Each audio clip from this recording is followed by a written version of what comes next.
FXBros.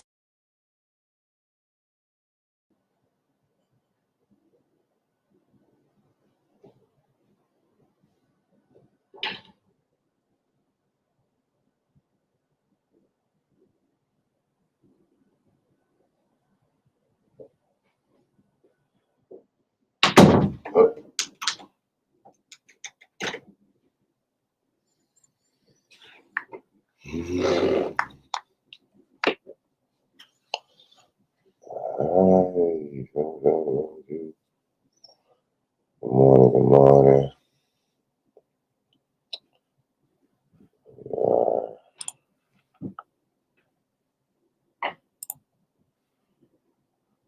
Looking at UJ right now. Refresh the news. Make sure still the same news releases coming out. We got 42, 49 seconds. And this is the jobless claims, 4-week average, initial and continuing. And the consensus, and everything together actually already lit. Oh no, that's for that. Tripping. Y'all. Tripping. We'll get that out of the way. 5, 4, 3, 2, 1. Bam.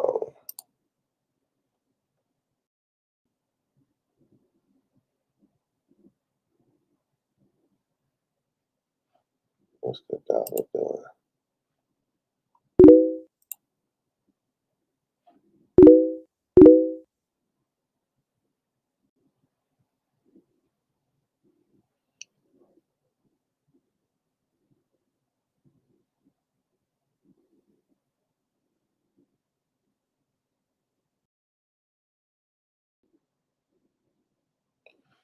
I ain't gonna lie on UJ. Right quick.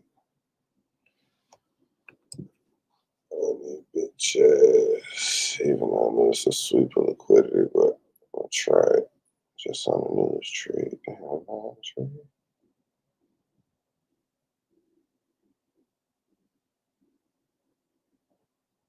What is like trading news? Let's take this off.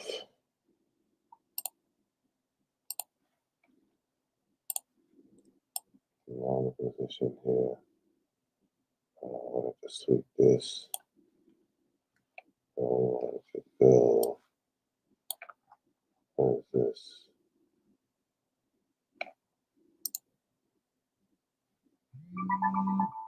There.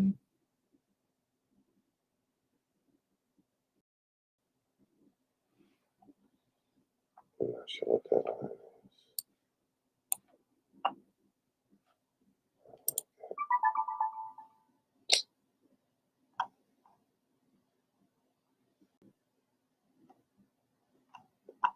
Not sure what that is.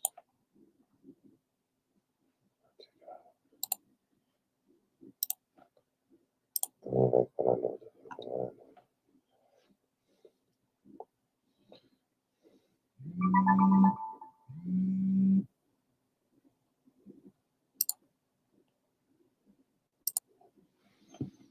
If we don't get an explosion from here on UJ, basically reaching up to these levels, took it down a bit. It's right there. We got 2 to 1. So I want to be wrong. It probably come down here, but I should see an increase based on what I'm seeing the market move off of this news. So the actual was continuing dropped, so that's a positive. Drop way below the consensus and below previous. The initial, people just fresh can't get it, I'm done, is and that continuous claims could be, it could be kind of skewed, because this could not be people dropping out because they got a job. It could be dropping out because of potential multiple reasons. You know, maybe it was a different, unique source of income, or the claims they were receiving ran out. They actually owe more money. It could be a multitude of reasons why this dropped. But the initial also dropped, um, in the 4-week average is up, but below consensus.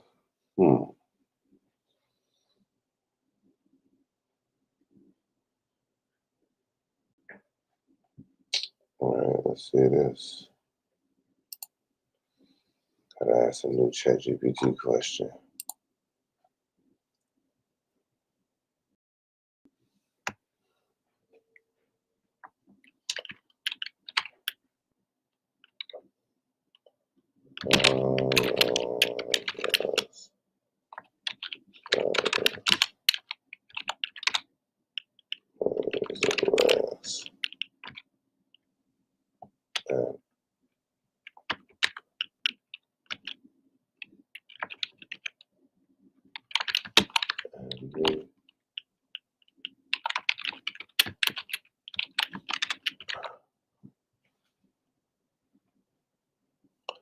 Start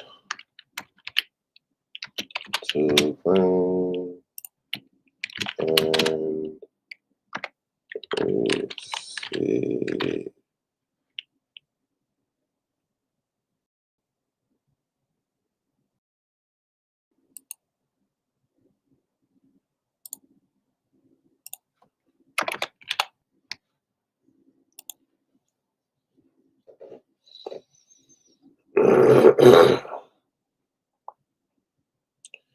It depends mostly on where you live and the economic system. So I asked, how long does jobless claims last after people initially start to claim and receive them?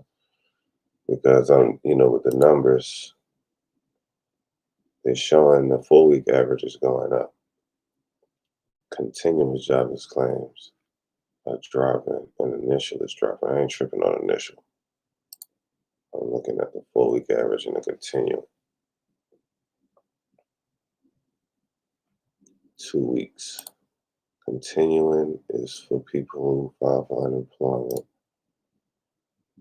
and unemployed, receiving unemployment benefits, who filed for unemployment benefits at least 2 weeks ago and have not been hired or fired since that time. It's continuing. And the 4 weeks, so the 4-week average is the heaviest.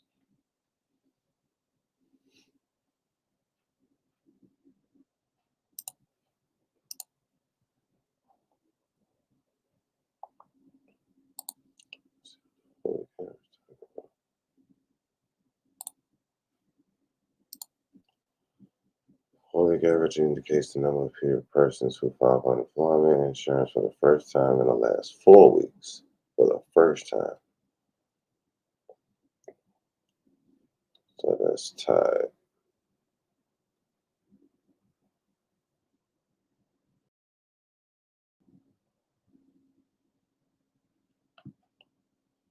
Okay. That's for the first time continuous at least 2 weeks ago. So this could be somebody that's been on it for 2 years. Or a year, depending on. So let's go back to what ChatGPT was talking about.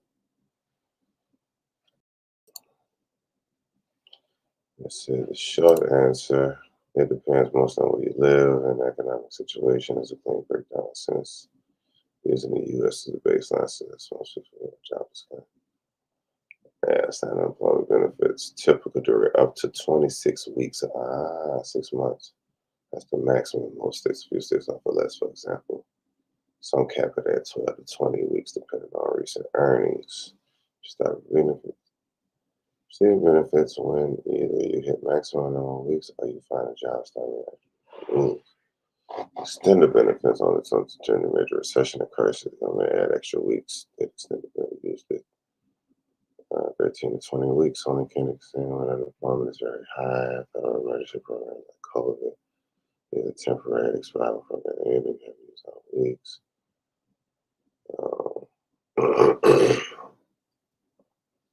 You usually must actively look for work, be available to work, file weekly or bi-weekly certifications.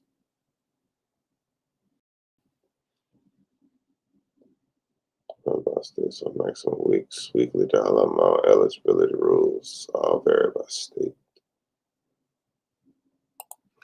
Let's see, do Texas.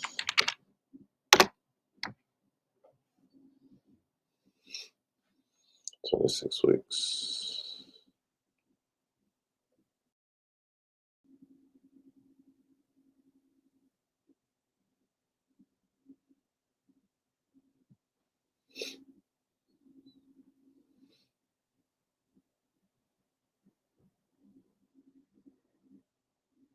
So it's only 6 months to get this shit.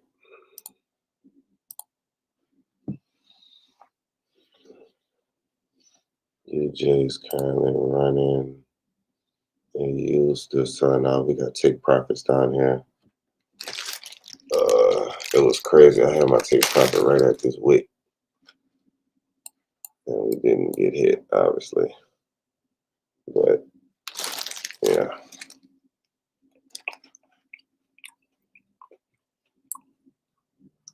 we'll just stop right here too.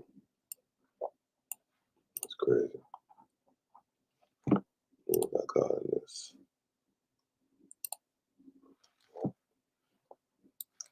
Oh, that's that first weekly gap. Yeah, this zone right here is the first weekly gap on AU, and it was in July 2024. I'm not gonna say it's crazy important, but we had a lot of, retests, breakout, support.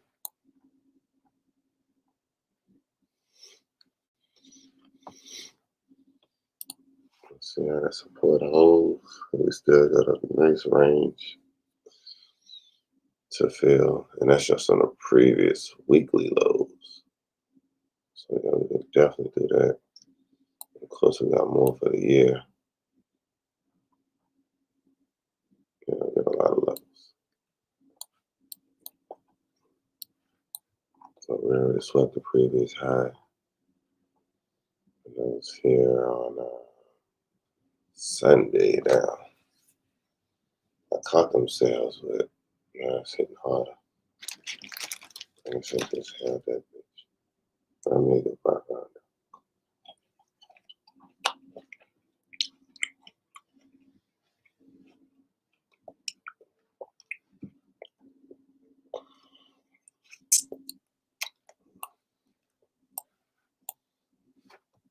Let's see what we up. We got 4.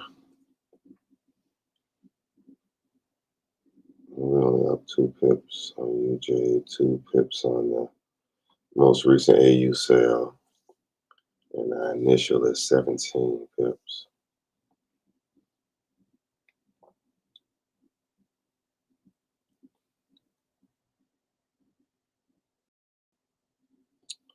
Got in at 76 flat. 67 flat. Let's see what that looks like.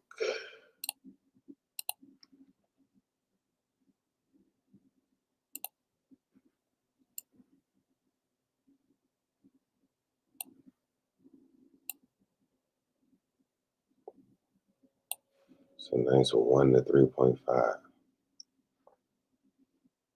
Where's that 1 to 2 at? 1 to 2 is right there.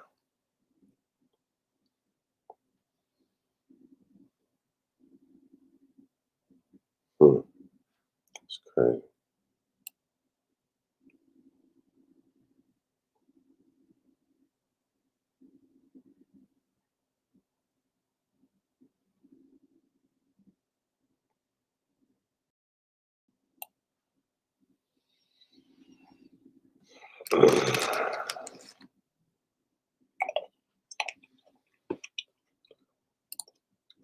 Let's see what these daily candles are looking like. Bears are strong. So we had a bullish candle try to reach up near these highs. Same thing with the previous day on Monday. That engulfing. A lot of push down from the bears. This daily couldn't close above the previous wick, even though the bears pushed it down. We did get a bullish candle, but still it was weak. Also, this candle swept liquidity, and yeah, we're still selling off. Broke the Monday's low.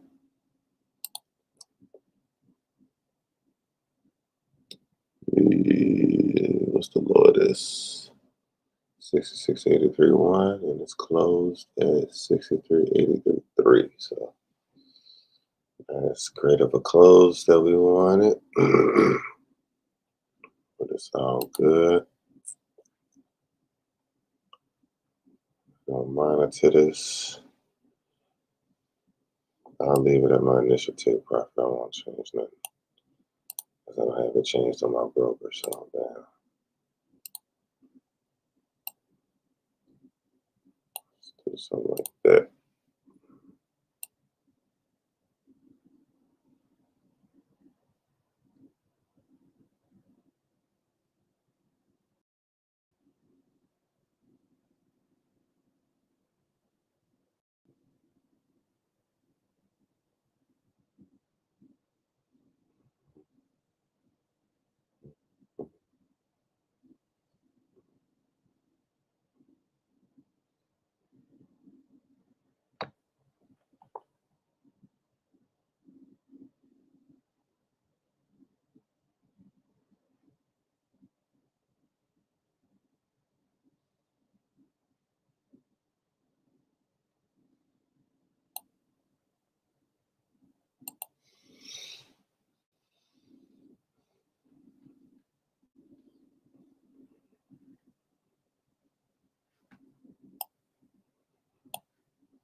Let's try to set a ratio. The 3 was here. On the 2, 80, 86, 66, 86.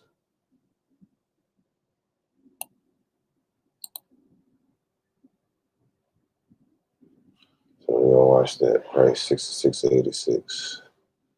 See how we react. Gold. Gold has sold.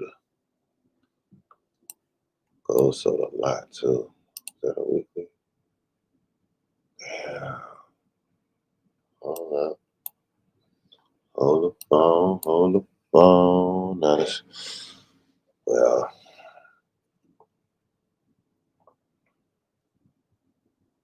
that was okay.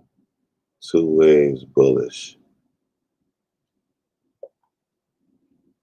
We started getting bearishness.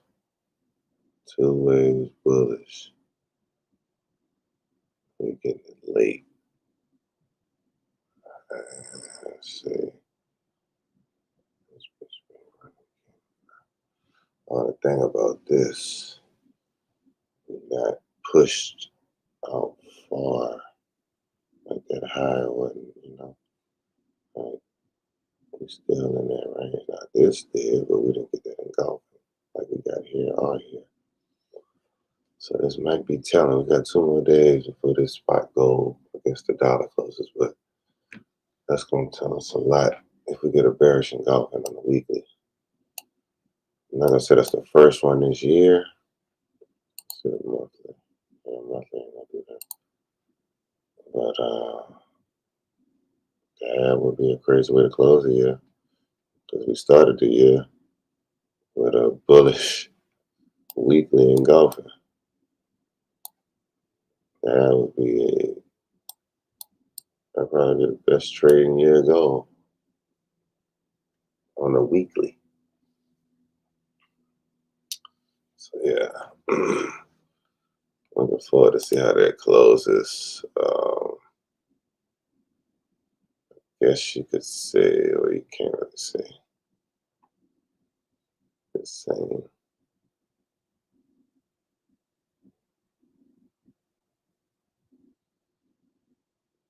We didn't get really any continuation on silver with bearish engulfings on the weekly. So I'm not too much worried about this because one key thing about silver, um, which I think it's a certain ratio that is supposed to stay behind gold. And if I'm not mistaken,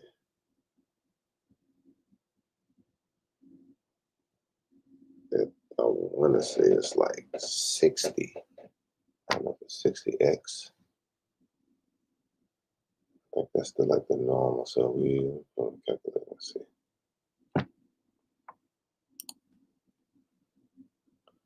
Pull out the calculator. We have 72, 60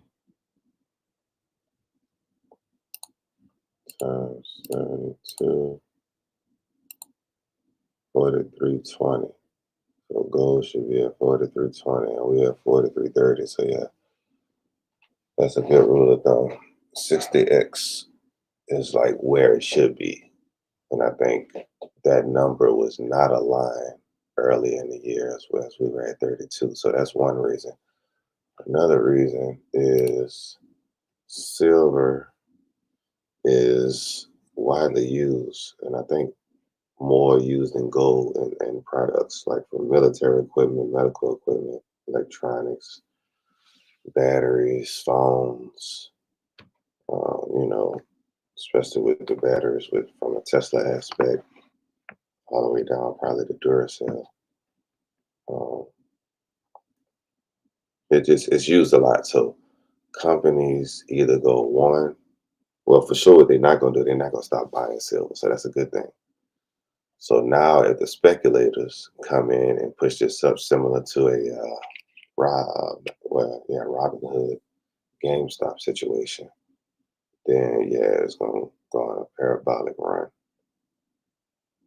like crazy run. So we'll be looking for more upside on silver, depending on how much of a pullback we get. But I think this only sell off is because China said tomorrow, I think January 1st, I believe, they starting an export ban on silver.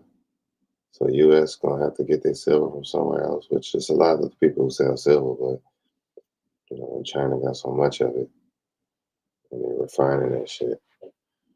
And a fun fact about silver that I think they said like 80%, 80 to 90% of all the silver we get is a byproduct from mining other shit, like looking for zinc and copper and I don't think gold, but other things that we mine, we get silver as a byproduct, and that's what supplies the market. But actually digging for silver, they said it's like crazy expensive and it's time consuming to get it, refine it. I want to say it's upwards to like 10 years. Uh, and that's full. Like if you don't have no processing plant, like build a plant, start digging, start processing, refine. I think it was like upwards of 10 years before you start really like having a sellable product. So I don't think nobody really going into that business right now. Even if you are, it's gonna work out in the long run. But other than that, that's what's causing silver to drop. But if we look at the weekly on silver and the weekly on gold, See, gold is having a much serious case because we already started to sell off earlier in October.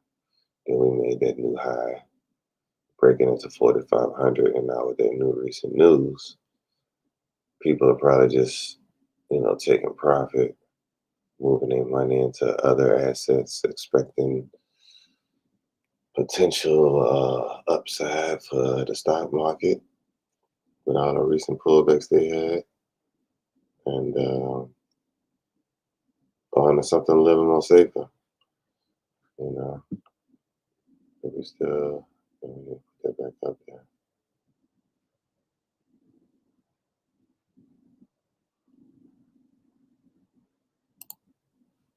I'm going to put 10-year.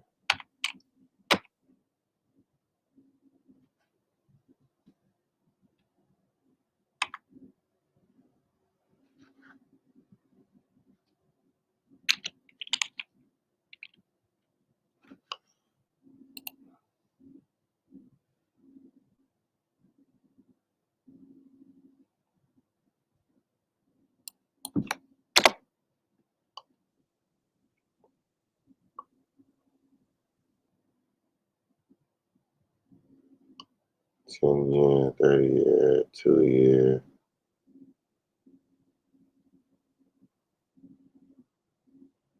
5-year, 20-year, 1-year, 3-month. I think that's what the niggas buying on. Let's see what this shit is.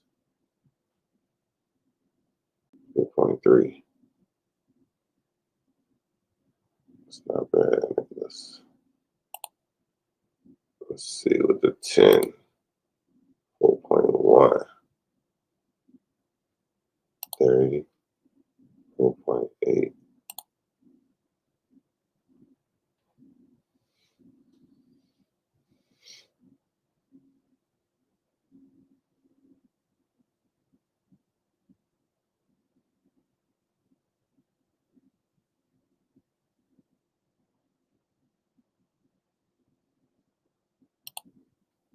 Two.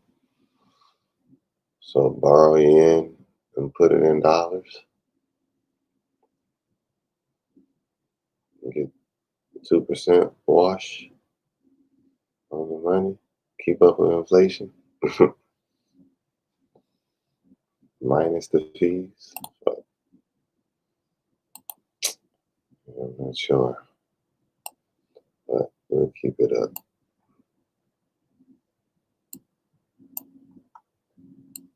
Keep it up.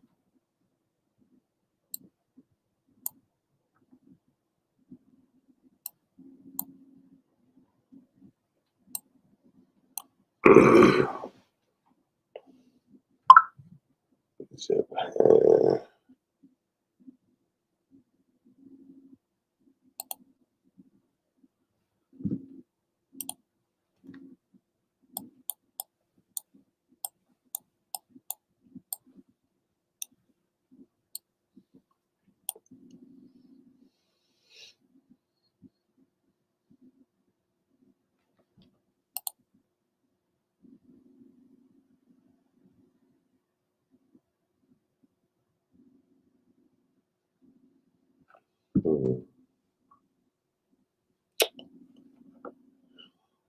Still got bullishness from the dollar. UJ is doing okay. AU is going back in our favor. We still want to look at that 66 level. Keep an eye on that. Make sure we don't go too high because we might have to close that trade because that'll be a 2-to-1, and that's what we look for.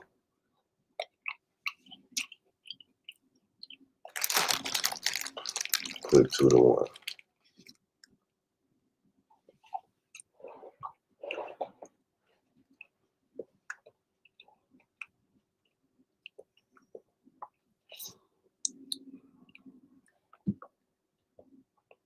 And right now, my stop loss is sitting 67.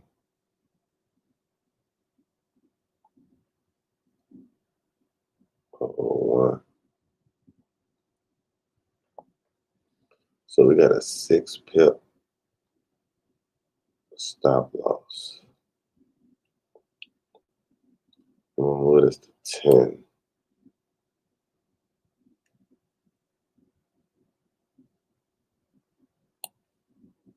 Just better. And that changes this trade into a 2-to-1. So we were at the 2-to-1. So to make it even smoother, the 2-to-1 is right here. 66.80. So let's leave it there. I think this was 2 to 2.3, 2.4. Let's do that right there.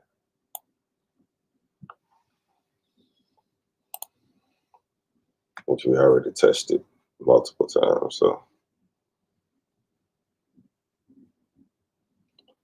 that's what we want.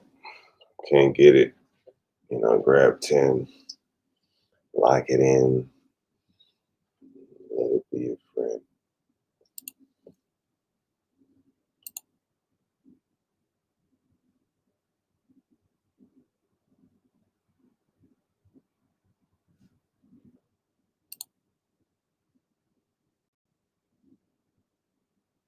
Spring is healthy.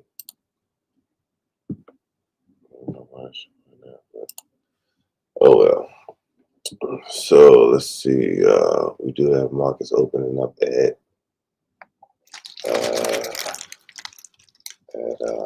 8:30, 30 minutes.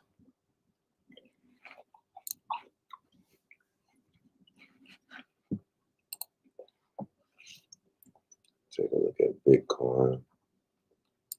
Still in the range overall. Waiting for a breakout. I see a little wedge kind of forming on Bitcoin. Let's see if we can. I don't know if you call it. Yeah, I guess you call it a wedge.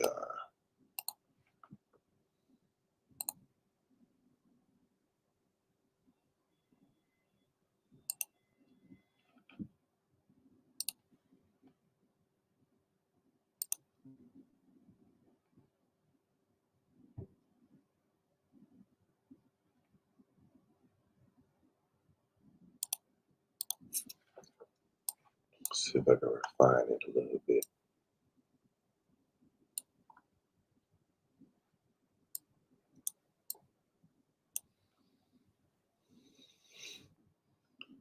No, that's not the true bottom. Let's figure out the true bottom.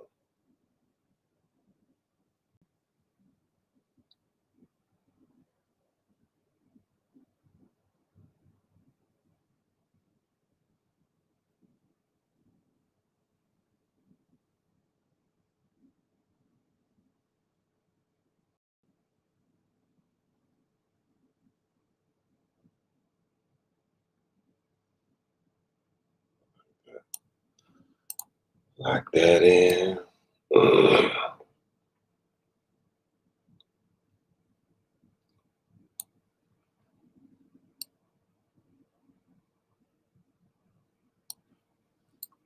Get high. Let's see if we can do the tops. It's kind of lining up.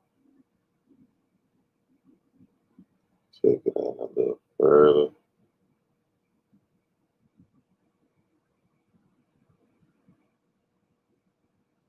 Still lining up.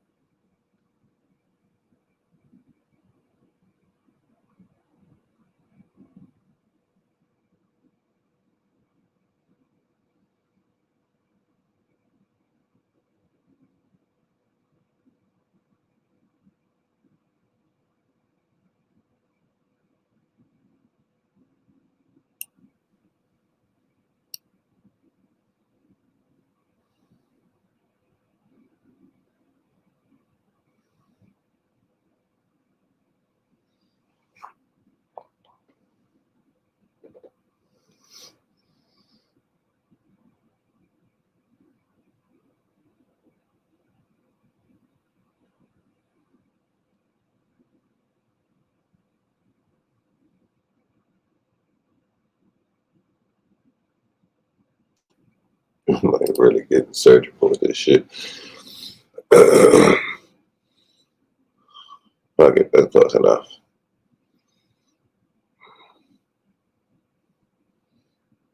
Let's see what Bitcoin gonna do outside of this area.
Wow.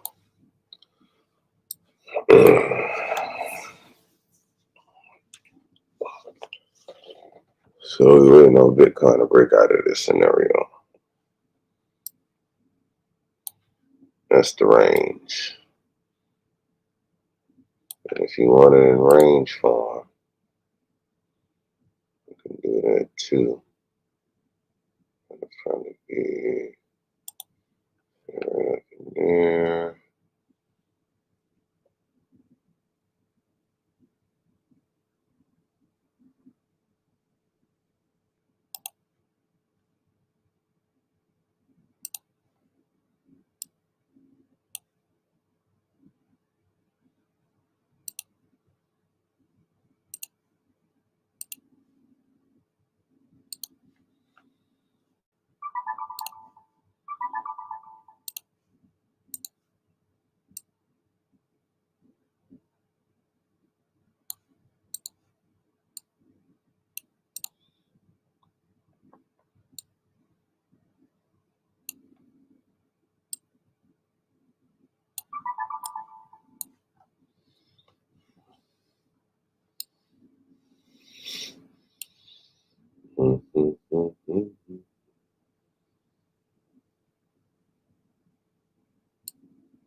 And that's our range.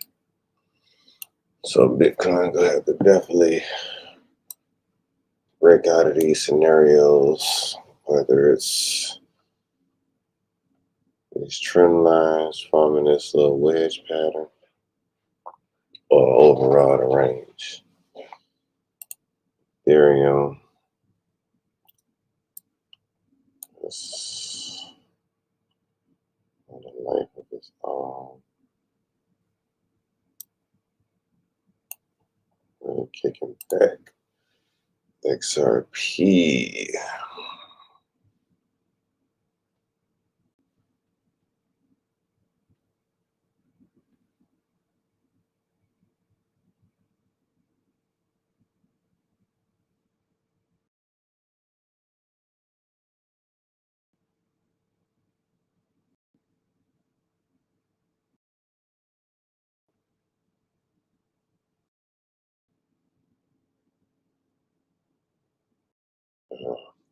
Y'all seeing the news.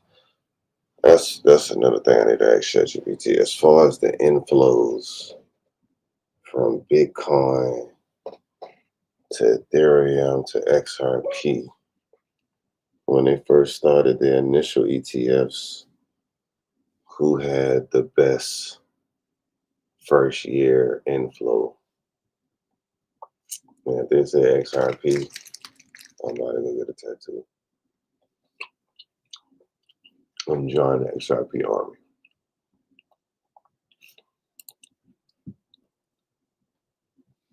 Ripple senior executive officer has reacted to a recent tweet by global investment manager firm Franklin Templeton, which spotlighted an XRP ledger and its native token XRP.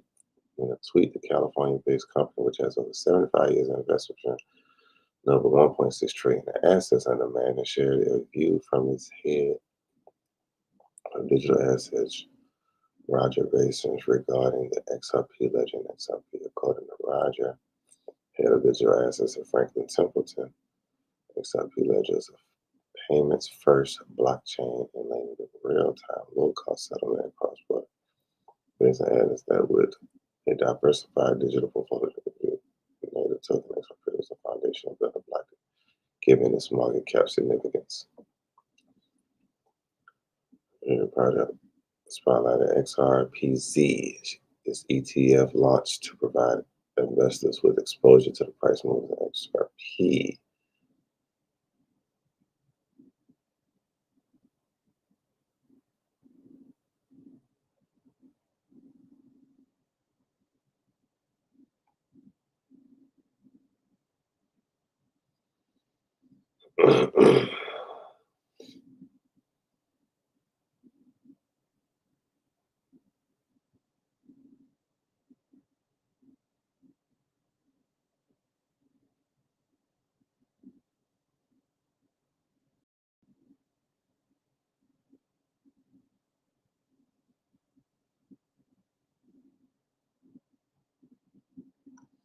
Nice. Nice, nice, nice. Good news, good news. Ledger.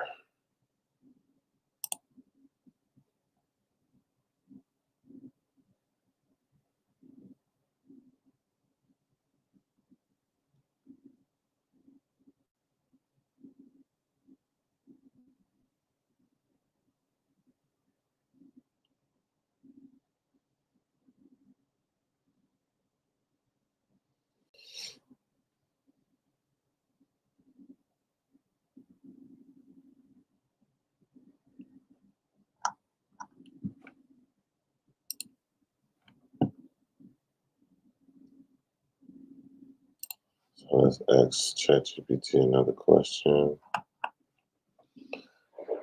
And I think I was already talking about this. Yeah, XRP and ETF inflows. Let's see.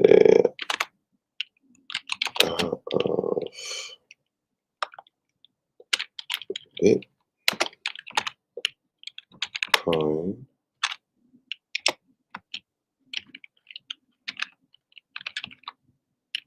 Area.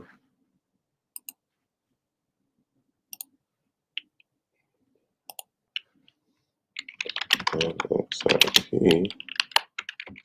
What coin saw the greatest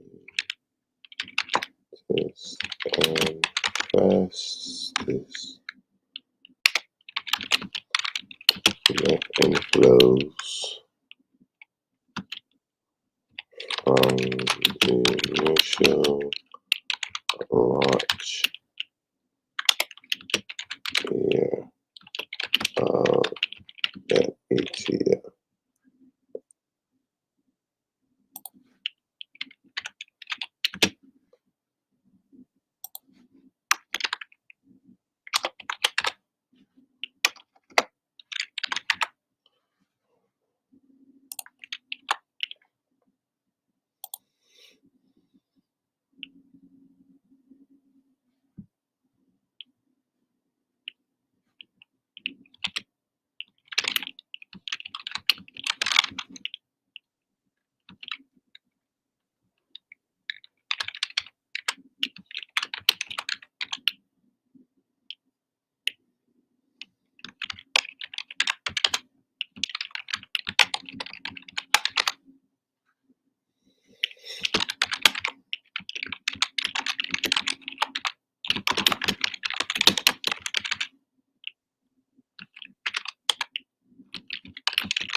American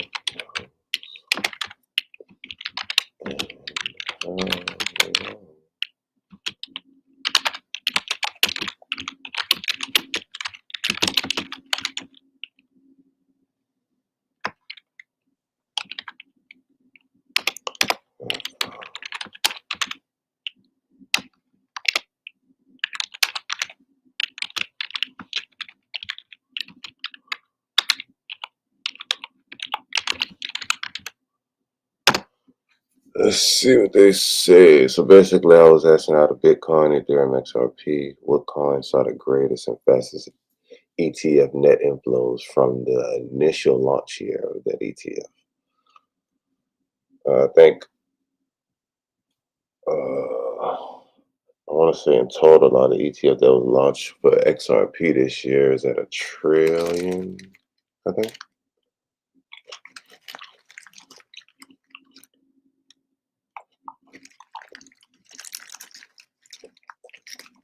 I could be wrong. Yeah, I think it's $1 trillion. I don't think it's no billion. I think niggas dropping beads already.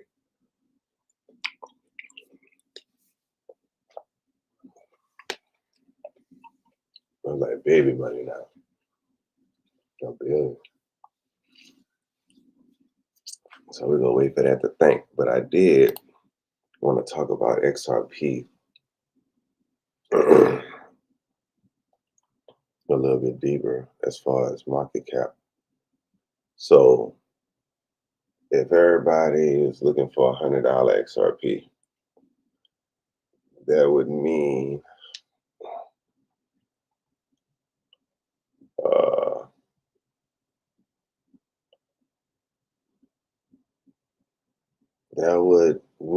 the market cap for XRP would have to be at 5.5 trillion.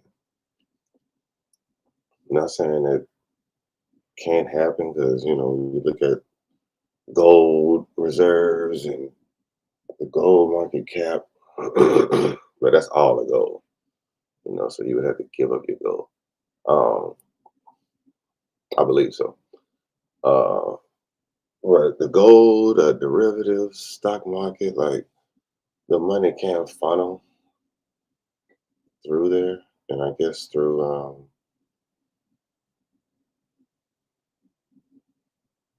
allowing them to keep printing, making the dollar more weaker, would cause that price to go up.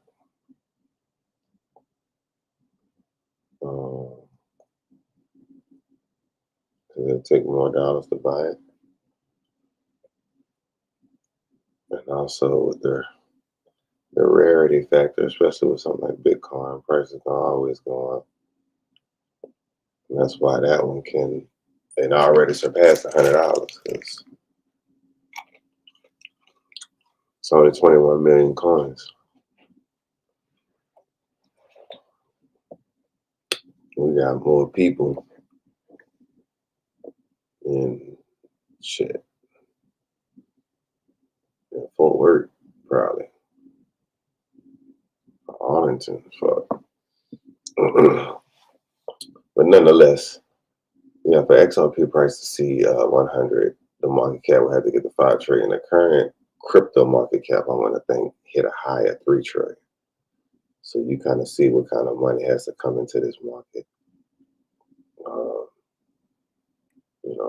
Drastic shit like Elon Musk, damn near becoming a trillionaire. He would have to give up all his wealth in his stock and put it into XRP amongst other billionaires. Everything, give up everything and put it all in XRP just for us to see $100 XRP price. And ChatGPT kind of breaks it down. Where could 5.5 trillion realistically come from? One scenario A, global liquidity replacement. Novastro and Vostro accounts tie up 20 to 30 trillion globally. If XRP replaces even 20 to 25% of that locked capital, Banks hold XRP instead of parking idle funds. That alone could justify 4 to 6 trillion. So there you go. So XRP is going for that, settlement for banks and transfer, overnight transfer to make it faster and little to no rates. So banks actually can send what they want to send and not have to just get ate up with fees. So if that happens, we can see a $100 XRP. So if you're on 1,000, however much that is, let's see, XRP is at so what, 18, 1.7. That's elementary. I think this it's yeah. So roughly about 2 bands. Put 2 bands of XRP. If they start to utilize that coin for transfers, then that market cap would be that or more. And we would see let's see, crazy scenario happen. Tokenized asset settlement layer. This is scenario B. If bonds, equities, derivatives, commodities tokenize, XRP becomes the neutral settlement rail. XRP acts like digital plumbing, not an investment. Then XRP's valuation resembles SWIFT. And see, I always talk about SWIFT when y'all hit a live. SWIFT plus clearinghouses plus FX liquidity combined. Entire category size multi-trillion. I don't know. Next scenario, supply compression versus plus velocity. This is subtle but critical.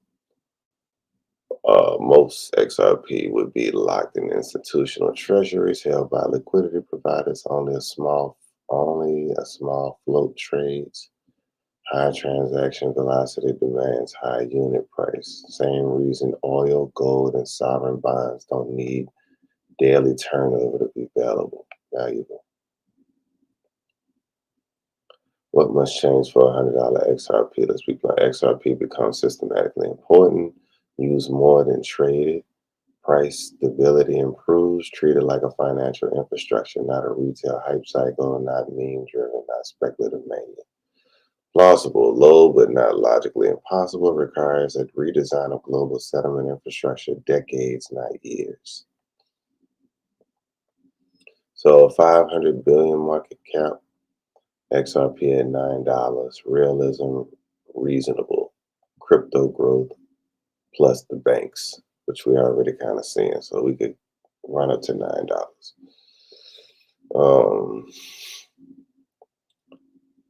1T market cap, or $18 XRP, challenging for the realism. Cross-border finance, meaning attached to SWIFT and similar. Our banks is using it to actually settle and send money. Large amounts of money, like 400, 500 Bs every hour type shit. For the max, 5.5 trillion market cap, XRP $100. Realism is extreme global liquidity replacement.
I'm just asking it with the recent win of the legal pressure from XTC and etc. Break down a scenario on how XRP and or Ripple stablecoin could position itself to become that global replacement of liquidity.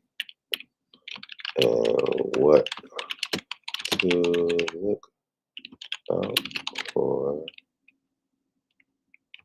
that would show signs of that actually playing out.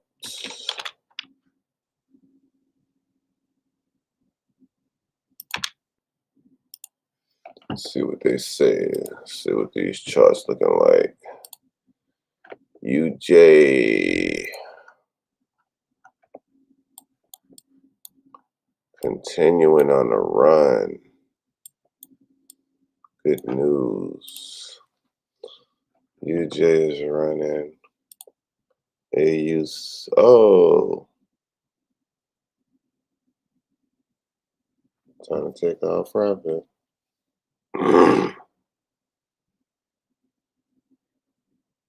Already did. It was a profit. Nice. 16 pips on UJ, 7 pips on AU. The new AU short is at 66.84. So let's move this down to 66.84, which is right here. We want a stop of 10.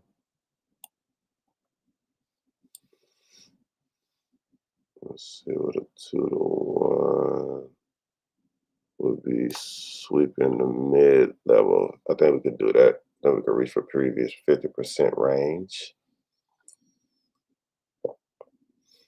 Then we can go for another 2 to 1. Let's do it.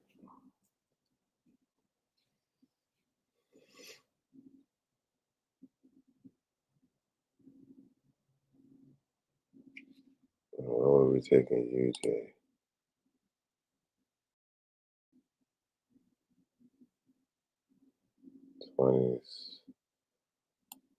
26, so that'll be 52. Yeah.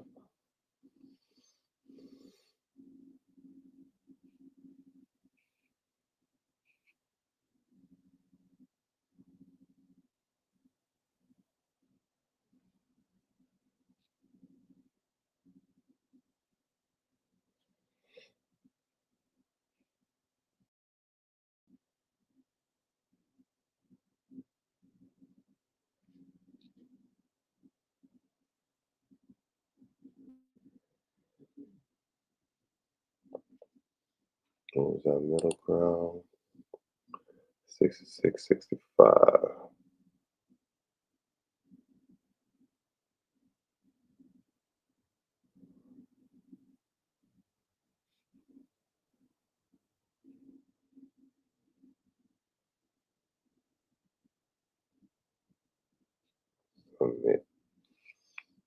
Alright.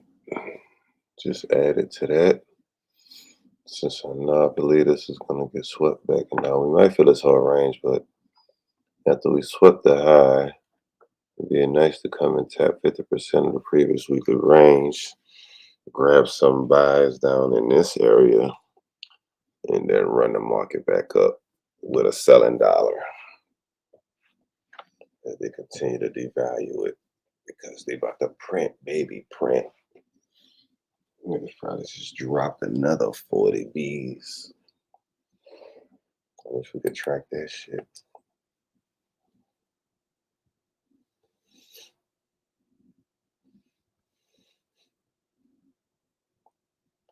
Let's see, let's go back to ChatGPT. We was looking at for break down a scenario on how XRP can become that global replacement of liquidity. So we can kind of see how we going to invest into this. Price is roughly market cap divided by circulating supply. Circulating supply is 6 billion, 60 billion, right? Yeah, 60 billion. 60.6 to be exact. Target price 100. So market cap would have to grow to 6.07 trillion. Current market cap 113 billion. Market cap increase needed 5.95 trillion. Also, though, if you use max supply 100 billion instead of circulating supply 100, that implies 10 trillion fully diluted value. Where could that money come from? Number two, three scenario this way. Important nuisance market cap is the same thing as new cash deposits. It's a marginal price times supply. Big cap jumps when big cap jumps can happen with less net inflows if liquidity is thin and buyers reprice the asset upward. Gotcha. Institutional bridge adoption, utility bid, source of money, the banks, the PSPs, I don't know if there's payment service providers, remittance firms, corporates, and market makers holding XRP for inventory settlement plus hedging demand mechanism. If a large payment corridors use the XPD as a bridge asset, you can get a persistent baseline demand from working capital tied up in settlement inventory, liquidity providers quoting tighter spreads, treasury policies allowing larger XRP balances. What makes this a market cap driver? It converts XRP from speculative only to speculative plus balance sheet utility, which tends to raise the floor valuations. Scenario B, stablecoin plus tokenized dollar plumbing on XRPL liquidity hub. Source of money, stablecoin supply growth and the trails businesses that need settlement liquidity, exchange brokers, fintech apps, and prime brokers. Ripple's RLUSD has been positioned as a regulated-ish institutional stablecoin and has grown into hundreds of millions of market cap in 2025 per reporting. Ripple has also been moving deep into institutional plumbing, prime brokerage, and collateral use cases. Reuters reported Ripple's plan to buy Hidden Road, noting RLUSD will be used as collateral in that ecosystem. The mechanism, if RLUSD or similar becomes a major settlement asset, XRPL activity can grow massively. XRP demand could rise indirectly through XRP being used for fees, network liquidity routes. Deeper on ledger liquidity pools where XRP is a major pairing asset. Market makers holding more XRP to intermediate flows.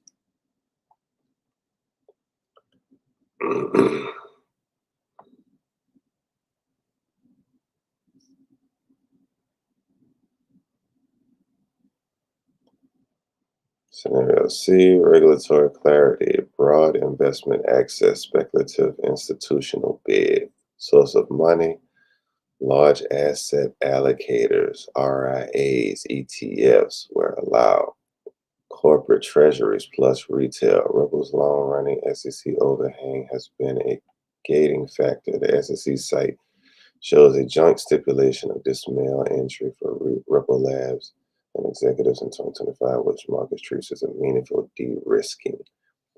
On top of that, the Wall Street Journal reported Ripple seeking a U.S. banking license and a Fed master account path via its custody subsidiary. This is the kind of compliance posture institutionals look for, a mechanism. If we can hold it, barriers drop, the buyer pool expands, and required returns compress, raising valuations multiple even before utility dominates. A plausible global replacement liquidity path. XRP plus RLUSD, and what to watch. Our friend is a step-by-step storyline that could happen, not a prediction. All right, step one, overhang clears and compliance posture hardens. SEC case progressing towards dismissal, closure removes a major U.S. distribution rig.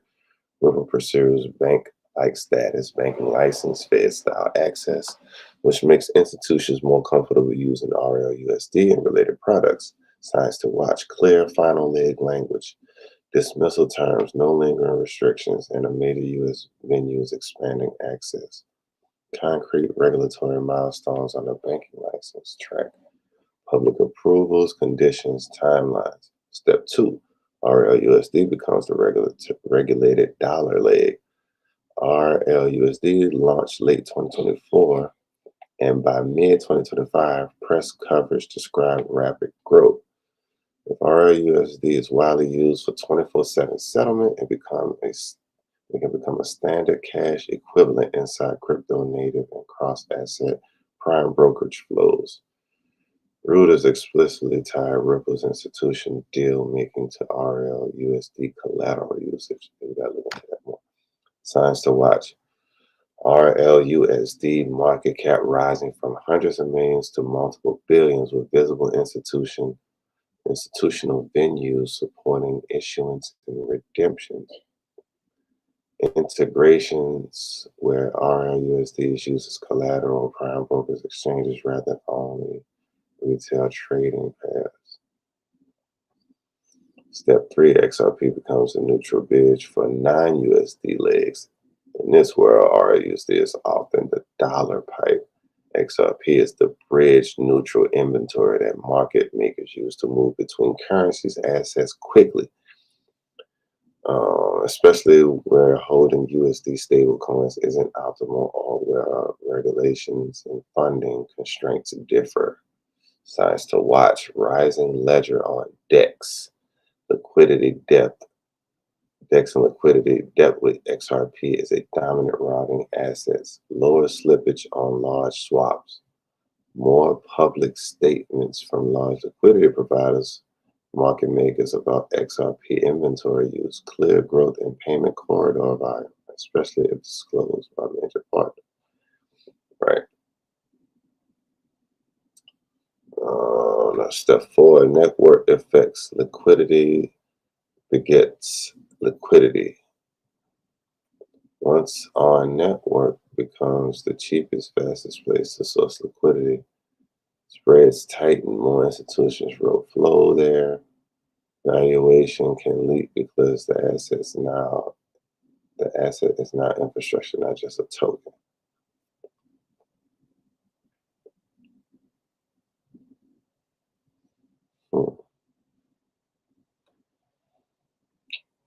If you want to watch a few things, RLUSD scale plus redemption rails.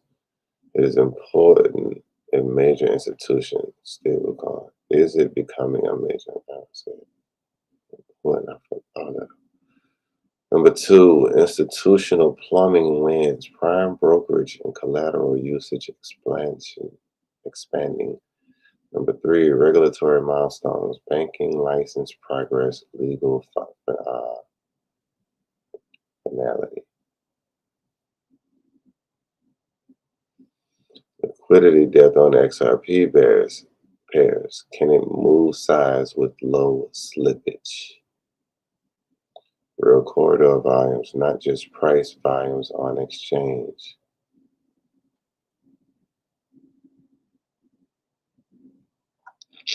Cool. So look at trading pairs, and then the market just opened too. So AU is moving nicely on that second entry. We got a nice little push on gold and silver. UJ still pushing nicely.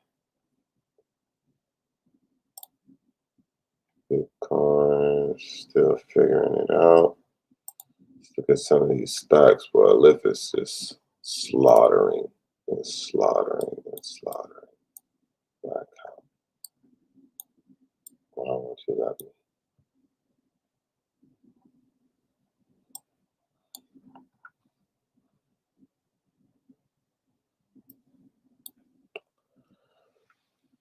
Yeah. Be patient. Be patient because I know you're only just finding the bottom. I will be patient.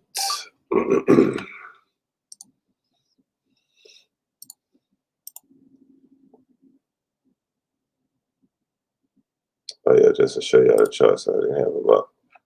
But we are still selling AU previous fall indecision candle, which is good.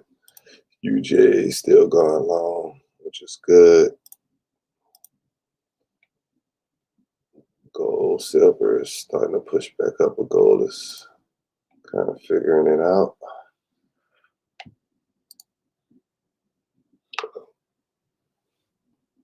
Yeah, it's not been good on that on what you call it either. S&P, NAS either. We just been red all these days. Well, it's a 4 hour because of the daily. Yeah, red all these days. Consolidation.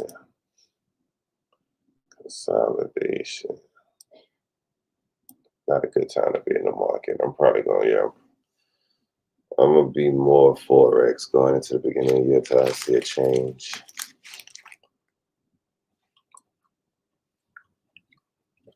Because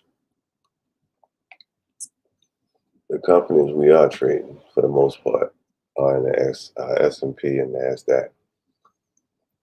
So if we see the NASDAQ and S&P in a consolidated rate, do we want to make our job more difficult trying to sift through all them companies to find that one company, or let's say one, like 10 to 20 companies that's actually doing good? Even though we could do it, we could easily do it.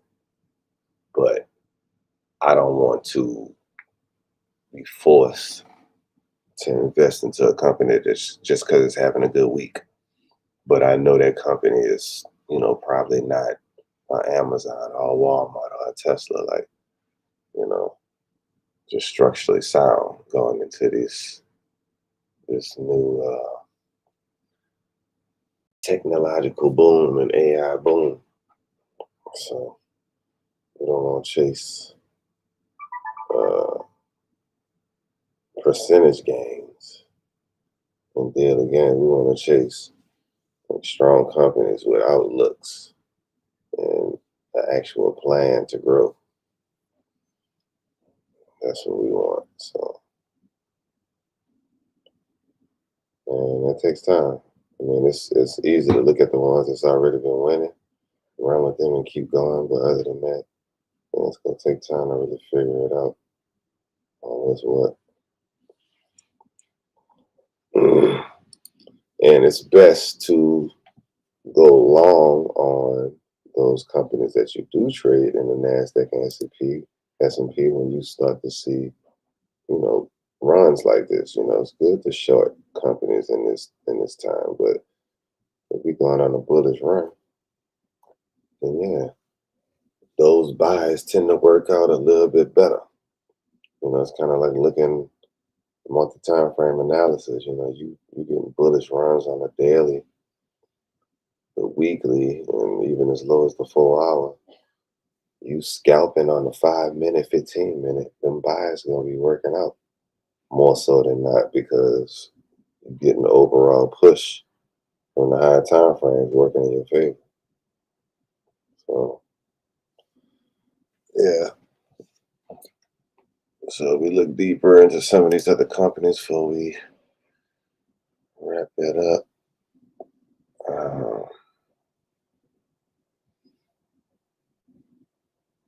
Lyft is still in a good position technically. We could get some bullish movement from here. Other than that, we might break this low finally, and then we could see a $15 or $14 lift, depending on where they're trying to get to. We zoom out. The last real structure was, I would say, $10. So Don't want it to go that low, but hey, we're here to trade the, you know, the reaction.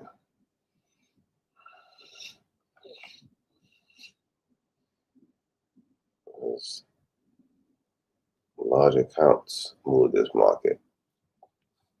Money coming in and out the company moves this market. The stock market don't set the prices. We set the price. Stock market just report that shit. Microsoft, I mean, they holding on, but if they get a bullish push, Microsoft is still a good one. Structurally sound, you're not buying these highs. You're not buying the lows, but where it's currently at, you got more upside potential than downside. Now, if we do break this low, then yeah, you got extreme downside. You got a big ass gap down here all the way down to $400, $390. So it's a good for sales too. We got to break Tesla.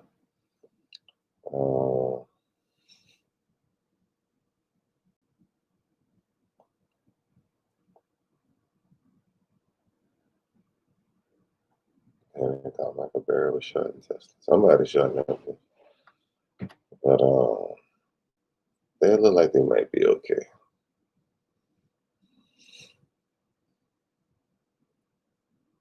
Especially with a high of 493,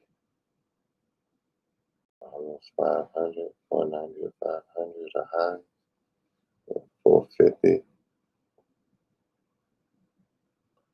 I would just monitor the daily closes on Tesla.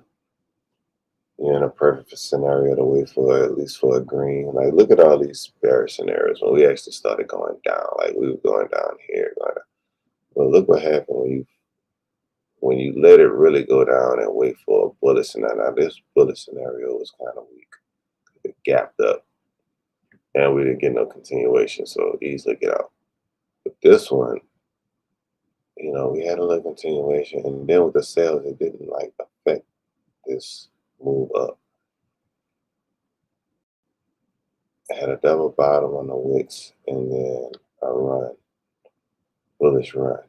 But buying near these levels and being patient and waiting for a green candle at least closing in favor is something we need to pay attention to when you're trying to get into these reversal moves or inverse moves. Like, at least wait for it to give you that direct, because it can't go down without red candles. You feel me? It can't go up without green candles. So if you just be patient in a downtrend, just wait for a green candle to print.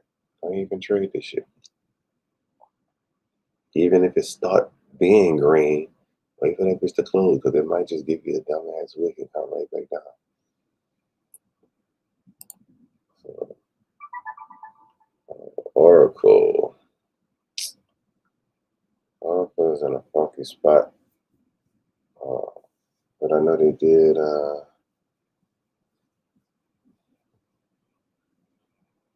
somebody, let's see, was it Nvidia?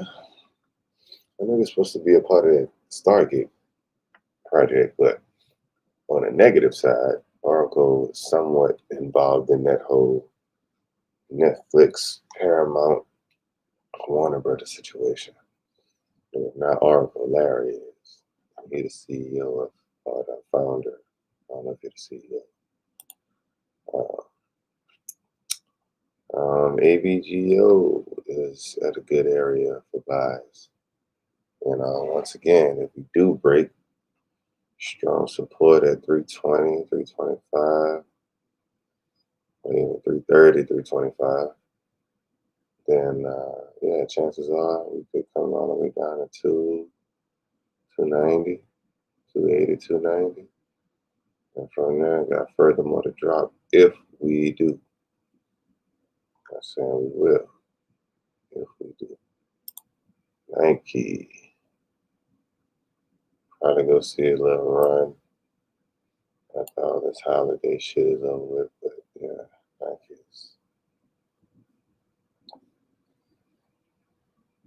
Nike is not looking good. Listen, when you own Nike News and you got EV stocks, chip makers, med tech, copper, and lithium miners, when you got that kind of news being talked about under your shit, under your news, it said Nike up at the CEO buys stock worth 1 million. Like, I will buy 1 million worth of shoes, bitch. Is that gonna make it go up? Well,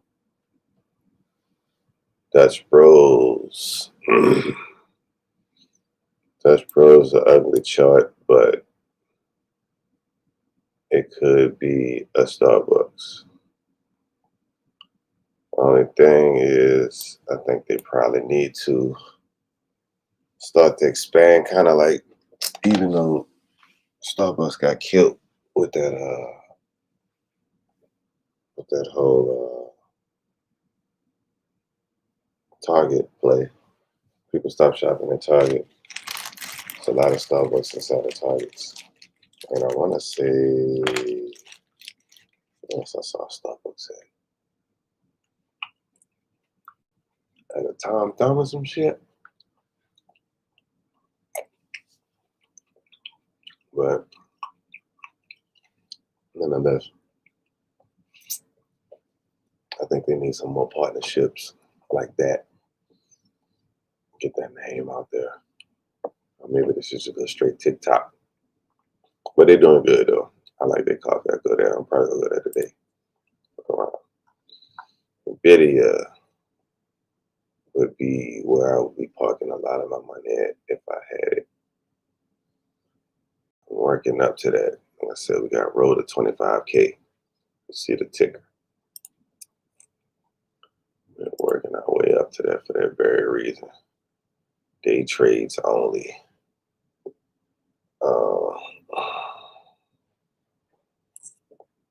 But we got China ordering chips. Everybody is good. Netflix did fill its range, which is good.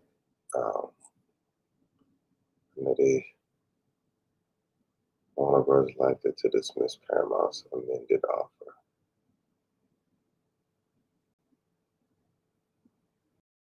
Huh? Maybe they don't go with Netflix.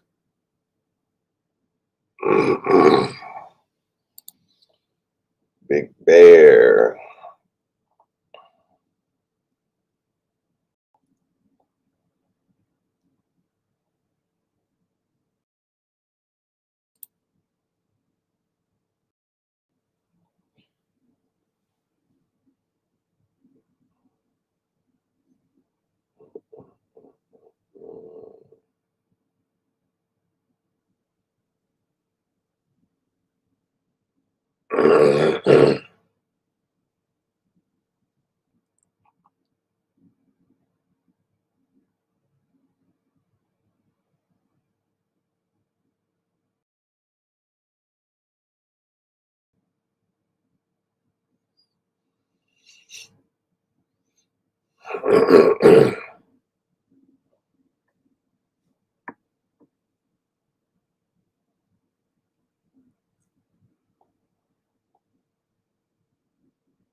Not bad. They just need more contracts, better exposure.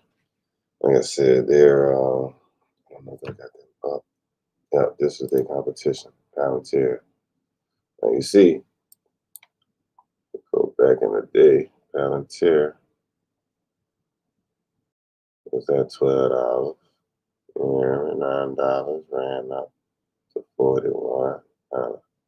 Dipped down. Got back down to like $7. It went on a parabolic run at the end of 2024.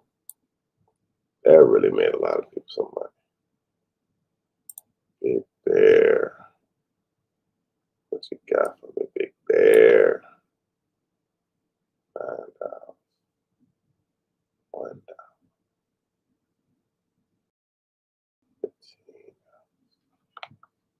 ET.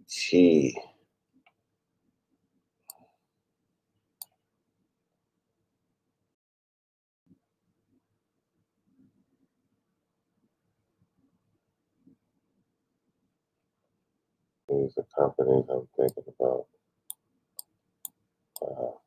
Pretty much made it up my mind. I'm gonna go long. Like a 1 year expiry. Sometime in December 2026 on ET.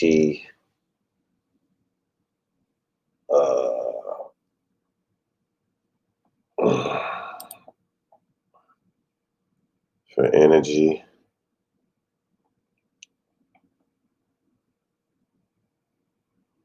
Big Bear.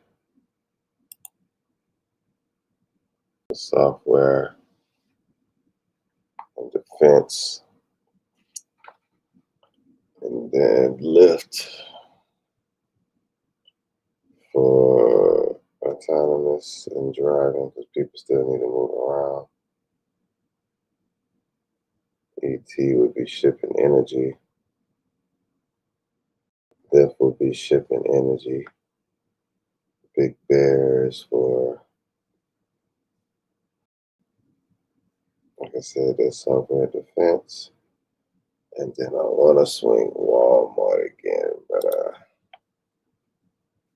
Walmart go run you like 1,100. So I'm just going to stack some more money up probably, like I said, like the end of January.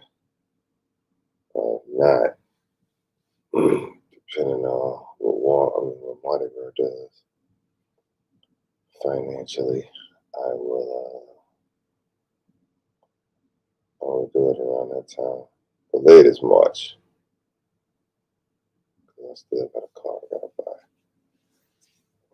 And real talk. I don't fuck around. Yeah. I gotta just tap back into my budget. That's all. I'm doing good though. But I have more money to invest too after I get that car. So I could pocket that $800 a month I'm currently spending. But hey, we gotta move around, right? Rentals ain't cheap. Nobody is green besides Nvidia and Nike with their bitch hair. But we're gonna wrap this up. Let's go look at these pairs again.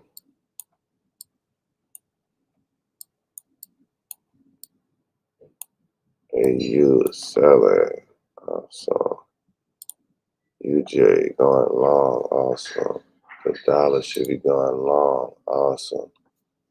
We're loving that news. The dollar is loving the news. Oh, market stability.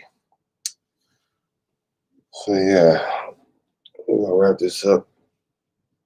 Happy New Year to everybody. And we will see y'all on Sunday, wherever that is.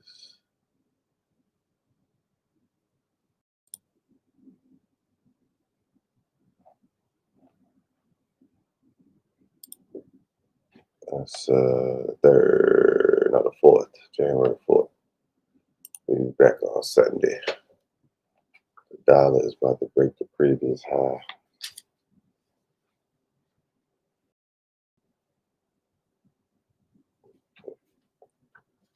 You know you can text, huh?